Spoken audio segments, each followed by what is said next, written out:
Mana azizlarim, hamma mendan so'rayapti. Faqat o'g'illaringizni ko'rsatasiz, qizlaringizni ham ko'rsatsangiz bo'lmaydi. Mana bu Ilmira qizim. Bunisi mana bu Gulsanam qizim. Bugun dam olish kuniga bizga bular qizlarni mayoqqa bermoqchi. Ayasi ishga. Ha, mana Hasan men dadasiga. Qani boshlaylik qizlarim. Mana to'shashyapti.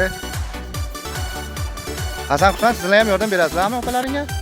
Ha, yordamlashinglar. Ha, to'shashyapti hozir dasturxonlarni.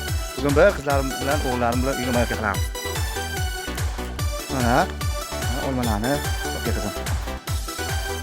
Malades qizlarim, ana qizlarim men. Ana qizim deydi-ku. Mana ana qizlarim da meni bular. Mana bu Gulsanam qizim 4-sinfda o'qiydi. Mana Gulsanam qizim bu. Bunisi Elmira qizim. Qani Elmira qani? Bu 3-sinfda o'qiydi qizim. Ana qizim meni. Aha. Mana meni ona qizlarim bugun dadasiga yordam berib, onasi uyda ishdaligini, uyda yo'qligini bildirmasdan hamma ishlarni qilib o'tadi. Rahmat. Sizlarga ona qizlarim men. Ana qizlarim meni. Va qo'y o'rtaga qizim. Rahmat. Hasanjon, siz nima deysiz? Dadani yaxshi ko'rasizmi? Yaxshi ko'raman dadam. Qancha yaxshi ko'rasiz? Balam. Hasanjonchi? Qizlarim. Yaxshi ko'raman.